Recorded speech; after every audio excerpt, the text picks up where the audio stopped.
Assalamualaikum warahmatullahi wabarakatuh. Alhamdulillahirrahmanirrahim. Kita berjumpa lagi ya. Hari ini kita akan belajar muatan belajar bahasa Indonesia untuk buku di tema 5, subtema 3 dan 4. Langsung saja kita akan belajar beberapa hal pada kesempatan hari ini. Di antaranya adalah tentang teknik membaca, membuat peta pikiran, dan kata umum dan kata khusus. Pertama kita akan membuat peta pikiran ya. Ketika kita ingin menggali informasi dari teks, maka kita bisa menggunakan dua alat ini yaitu atau dua cara. Yang pertama adalah membaca dengan cepat agar kita mendapatkan informasi yang lengkap. Kemudian membuat peta pikiran. Membuat peta pikiran ini berguna untuk mencarikan atau mengumpulkan informasi-informasi penting dalam sebuah teks. Di buku siswa kita di Dayu ya, ada cerita Dayu mendapatkan surat dari Komang, di mana Dayu mendapatkan surat tentang berita korban Gunung Agung. Warga di sekitar yang mulai mengungsi keadaan Gunung Agung di Bali mulai waspada. Para pengungsi membutuhkan banyak bantuan. Mereka membutuhkan pakaian dan makanan, selimut dan peralatan sekolah yang dibutuhkan. Dayu, maukah kalian bantu para pengungsi?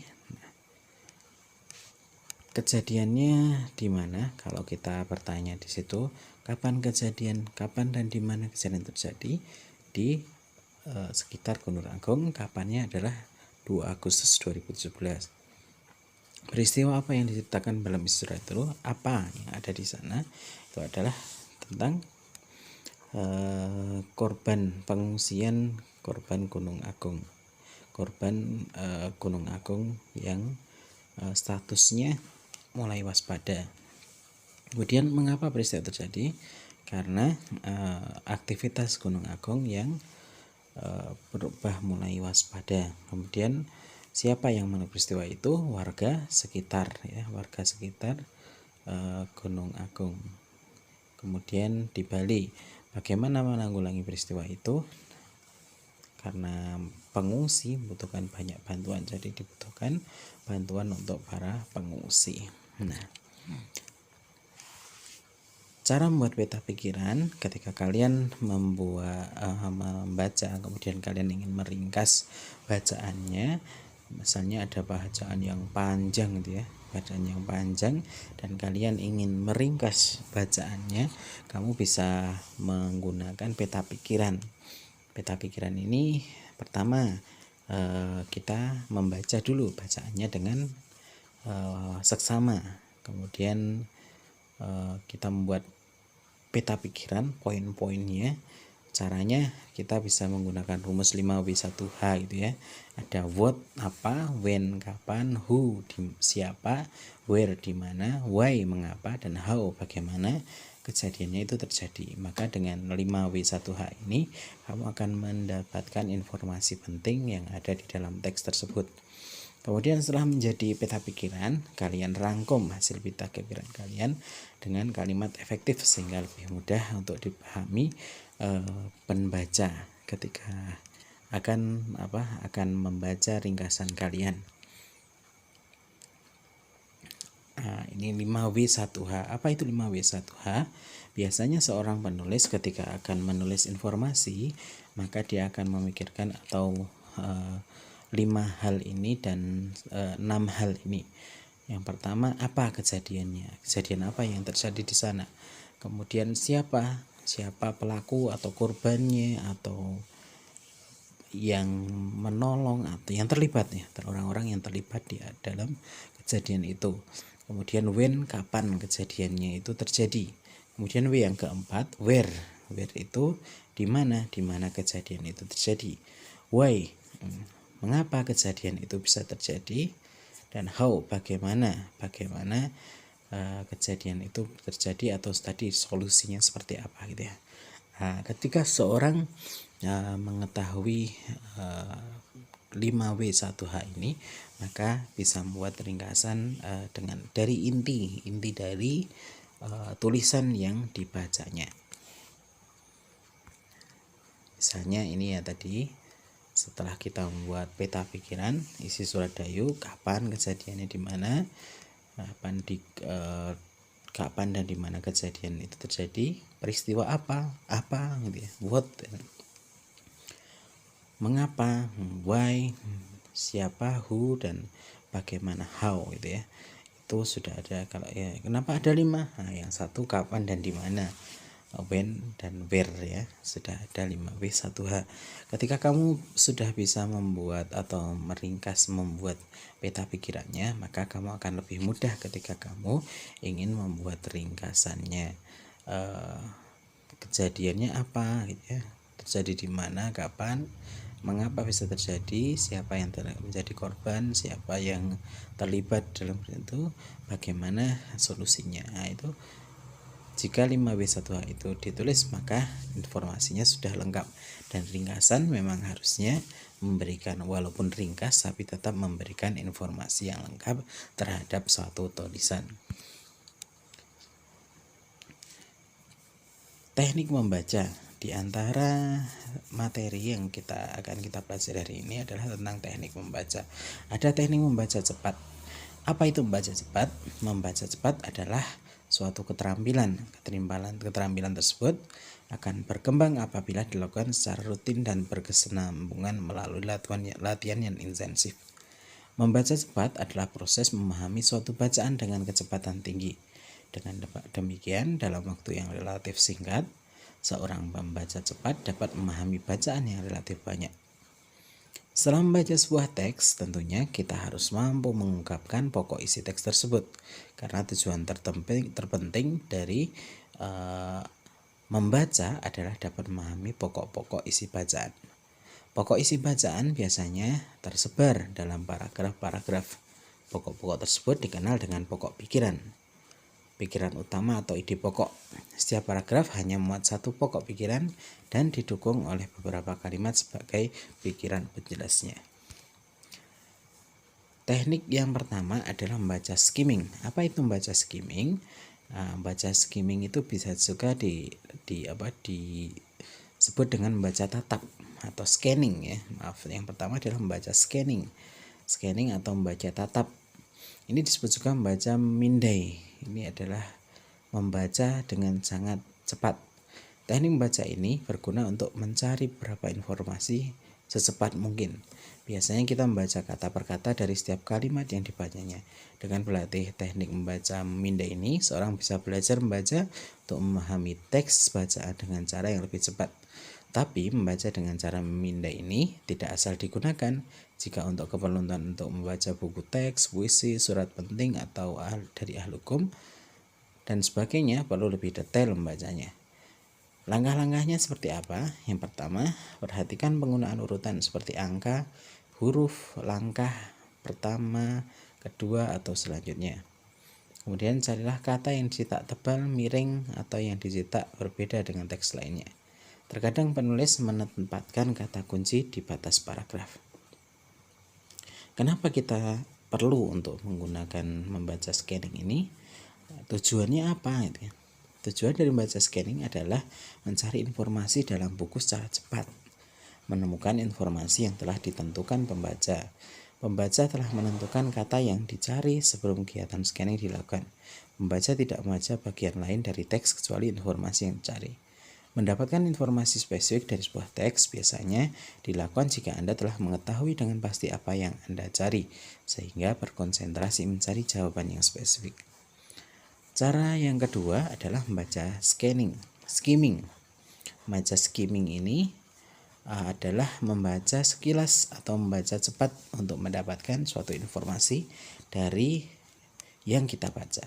Skimming dilakukan untuk pembacaan cepat secara umum dalam suatu bacaan. Dalam skimming, proses membaca dilakukan secara melompat-lompat dengan melihat pokok pikiran utama dalam bahan bacaan sambil memahami tema besarnya. Langkah-langkah membaca skimming. Baca judul dan subjudul untuk mencari tahu apa yang dibicarakan teks tersebut. Perhatikan ilustrasi gambar atau foto agar Anda mendapatkan informasi lebih jauh tentang topik tersebut. Baca awal dan akhir kalimat setiap paragraf. Jangan membaca kata per kata. Biarkan mata melakukan skimming kulit luar sebuah teks.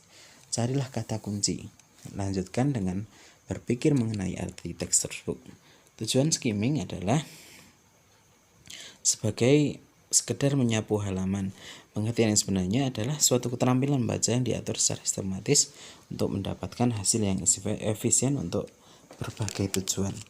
Nah, ini adalah teknik membaca cepat yang bisa kita gunakan jika kita membaca bacaan yang banyak ya, yang besar, buku tebal gitu ya. Maka kita bisa menggunakan teknik skimming atau scanning ini. Misalnya di satu bacaan kita melihat proses terjadinya hutan. Nah, kita mulai dari bacaannya. Proses terjadinya dimulai dari proses evaporasi yang disebabkan oleh sinar matahari. Air yang terdapat di sungai, laut, sumber lainnya akan mengalami penguapan. Setelah itu proses kondensasi akan terjadi akibat hasil uap yang sudah naik. Uap air akan berubah menjadi embun. Suhu udara semakin meningkat dan membuat titik-titik embun semakin banyak dan memadat. Awan akan terbentuk dan angin akan membawa awan berisi butiran air tersebut menuju lokasi yang suhunya rendah. Awan-awan tersebut akan berkumpul menjadi awan yang besar berwarna kelabu. Tetesan air hujan mengembun di sekitar dalam mikroskopis yang disebut inti kondensasi awan. Tidak semua tetesan air hujan jatuh menyentuh tanah, namun ada juga yang kembali lagi ke awan dikarenakan air menembus lapisan atmosfer yang lebih hangat dan akhirnya menguap. Diameter air hujan adalah 0,5 mm atau 0,02 inci. Bentuknya seperti kue kering, meskipun kita kerap kali melihatnya seperti tetesan air mata. Hujan juga sering jatuh berbentuk serpihan salju, namun mencair ketika jatuh melalui atmosfer. Kecepatan hujan turun tergantung dengan wilayahnya. Semakin kering wilayah tersebut, maka akan semakin lambat hujan turun.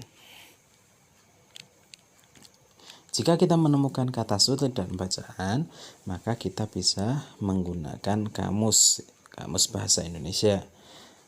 Kamus adalah buku yang berisi kata atau istilah. Biasanya disusun menurut abjad dimulai dari A hingga Z. Kamus juga memberikan penjelasan makna kata atau istilah tersebut. Cara menggunakan kamus: pertama, tentukan kata dasar yang akan kita cari. Kedua, buka kamus berdasarkan huruf awal kata dasar yang akan kita cari. Lalu cari huruf kedua kata dasar tersebut. Setelah ketemu, letak kata dasarnya, carilah kata yang kita inginkan. Assalamualaikum warahmatullahi wabarakatuh anak-anak. Sekarang kita belajar bagaimana cara mencari arti kata di dalam Kamus Besar Bahasa Indonesia. Nah, ini ada Kamus Besar Bahasa Indonesia. Ini namanya covernya yang paling depan. Dan di sini ada pembatas bukunya. Nah, pembatas bukunya berawalan dari huruf A. A, B, C, D, E, F, G sampai akhir, sampai Z. Nah, kita akan mencari kata cair. Berarti yang harus kita buka pertama kali di pembatas bukunya adalah huruf pertama pada kata cair adalah huruf C. Cair, C. Kita cari huruf C. Mana huruf C pembatasnya? Nah, ini dia. Maka kita buka. Tuh. Kita buka huruf C. Setelah huruf C, pada kata cair ada huruf apa lagi? Ada A, ca. Nah, ini hurufnya berurutan. Habis A, terus dia B, terus dia C. Cabik. Terus habis A apa? I, cair. Berarti kita cari huruf I. Huruf ketiganya yang huruf I. Ini huruf ketiganya B. Terus sampai dia huruf I, cacar. Bukan. Terus kita cari lagi sampai huruf I. Nah, ini cadik, cagar saya F, G, H, I. Nah, ini ketemu cahi, bukan, tapi cair. Nah, ini kita ketemu cair. Arti kata cair adalah bersifat seperti air, tidak padat dan tidak berupa gas. Air raksa ialah benda. Nah, ini kita sudah menemukan arti kata cair pada sebuah kamus. Mudah bukan? Sekarang coba kamu lakukan mencari arti kata benda ataupun apapun dalam sebuah kamus. Kalian jangan lupa mencobanya ya.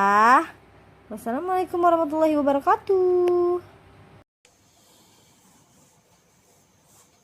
Nah, misalnya di buku siswa ada contoh seperti ini ya. Perubahan cuaca. Cuaca saat ini memang mudah berubah. Hujan turun sepanjang hari, saluran air tak mampu menampung air hujan. Manusia sering membuang sampah sembarangan, saluran air tersumbat, lingkungan pun menjadi banjir. Saat musim kemarau, panas matahari terasa terik, hujan tak turun hingga waktu yang lama, kekeringan melanda wilayah suatu daerah. Cuaca seperti ini dapat mempengaruhi kondisi kesehatan manusia. Untuk itu kita harus menjaga kondisi tubuh. Caranya dengan makan makanan yang bergizi. Kita pun harus berolahraga secara teratur. Jangan lupa untuk beristirahat dengan cukup. Nah, kalau kita menemukan kata misalnya banjir, maka kita cari di dalam kamus huruf B. Kemudian setelah ketemu huruf B, oh ya katanya adalah kata yang kita cari. Kadang bukan kata asli ya, atau kata sudah mendapatkan imbuhan. Nah, kita cari kata dasarnya. Dari kata dasar itu kita cari huruf pertamanya. B misalnya banjir, B. Kemudian A huruf kedua. Maka kita akan menemukan kata yang akan kita cari, dan di sana akan kita temukan pengertiannya atau maksud dari kata tersebut. Yang terakhir kita akan belajar tentang kata umum dan kata khusus. Di teks bacaan ada bacaan ini ya, iklim, cuaca, dan perubahan. Cuaca merupakan suatu gejala alam. Cuaca dapat terjadi dan berubah dalam waktu yang singkat. Perubahan cuaca dapat dirasakan dari menit ke menit atau jam ke jam. Iklim adalah lamanya keadaan cuaca di suatu daerah tertentu. Iklim biasanya diamati dalam waktu yang lama, dari bulan ke bulan. Iklim menyebabkan adanya musim. Contoh musim dingin, panas, semi, musim gugur, musim hujan, dan musim kemarau. Iklim dipengaruhi letak suatu negara di bumi. Oleh karena itu, beberapa negara memiliki musim yang berbeda. Ada negara yang memiliki 4 musim. Contohnya Jepang, ada juga yang memiliki 2 musim, seperti Indonesia. Indonesia terletak di garis khatulistiwa atau ekuator. Iklim Indonesia disebut iklim tropis dan memiliki 2 musim, yaitu musim hujan terjadi pada bulan Oktober sampai Februari, dan musim kemarau terjadi pada bulan Maret sampai September. Kita sering mendengar orang menyebutkan istilah cuaca, musim, dan iklim. Namun banyak yang masih bingung tentang perbedaannya. Cuaca, musim, dan iklim merupakan keadaan udara di wilayah tertentu. Cuaca diamati pada suatu wilayah yang kecil dan waktu yang singkat. Cuaca ini diamati harian dan dapat berubah setiap harinya. Kadang-kadang pada hari yang sama cuaca bisa berubah. Cuaca harian biasanya dilambangkan dengan simbol di bawah ini. Musim adalah keadaan cuaca yang paling sering terjadi di waktu tertentu. Saat musim hujan adalah pada waktu tertentu cuaca hujan sering terjadi. Musim kemarau adalah waktu tertentu yang sedikit terjadi hujan. Musim terjadi dalam waktu yang lebih lama daripada cuaca. Musim diamati dalam hitungan bulan. Indonesia merupakan negara tropis, hanya terdapat 2 musim, musim kemarau dan musim hujan. Iklim adalah kondisi rata-rata cuaca berdasarkan waktu yang panjang. Iklim diamati dalam hitungan tahun. Nah, di sana kita mendapati misalnya kata umum dan kata khusus. Kata umum misalnya musim. Nah, maka kata khususnya ada musim hujan, musim kemarau.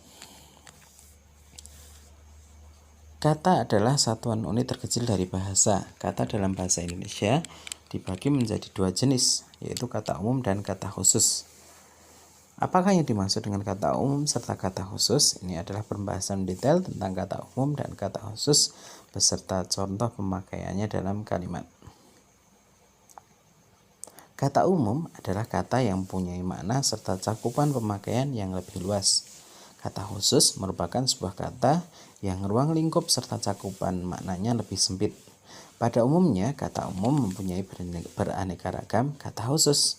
Meskipun kata-kata khusus mempunyai bentuk yang tak sama, maknanya tetaplah sama dengan makna kata umum.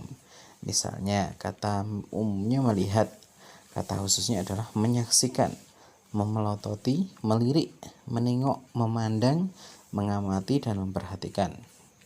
Kata umumnya melihat dan banyak sekali kata khususnya. Kemudian kata umum yang kedua membawa. Kata khususnya mengangkat, mengangkut, menjinjing, membopong, menggendong, menyeret. Kemudian kata umum hewan peliharaan. Kata khususnya kucing, kelinci, ikan, dan anjing. Setiap kata umum dapat dipakai dalam setiap konteks penggunaan bahasa di dalam kalimat. Sedangkan kata khusus hanya dipakai dalam sebuah konteks kalimat tertentu. Dengan kata lain, kata khusus tak dapat sembarangan dipakai pada kalimat. Oleh sebab itu, pemilihan kata atau diksi dalam kata khusus sangat penting untuk diperhatikan. Untuk memahaminya, kita coba lihat contoh di bawah berikut ini. Misalnya, ibu melihat kakaknya yang sedang dirawat di klinik. Kata umumnya adalah melihat. Ibu menengok kakaknya yang sedang dirawat di klinik. Nah, contoh kata pertama ini bisa kita gunakan. Kemudian yang ketiga, ibu melirik kakaknya yang sedang sakit di klinik. Nah, tentu saja kata yang ketiga ini, kata khusus yang ketiga ini tidak tepat ya. Atau kata pertama dan kedua mungkin masih tepat ya, dengan melihat kakaknya. Tapi kalau melirik sebenarnya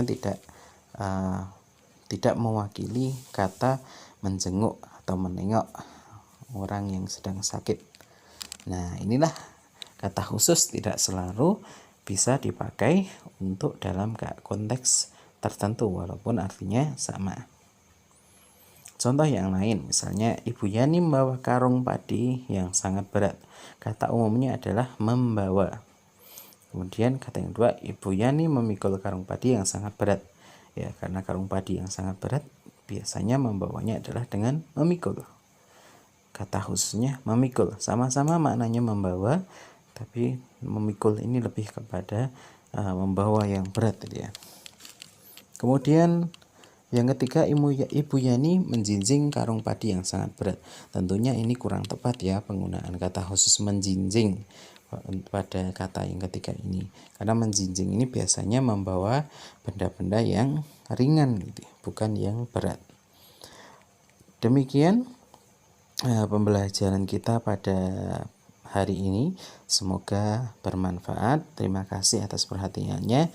Ada pesan khusus yang ada di dalam buku sisma yang perlu kita camkan. Menulis dapat membantu kita memahami suatu. Hasil dari membaca akan makin mudah dipahami.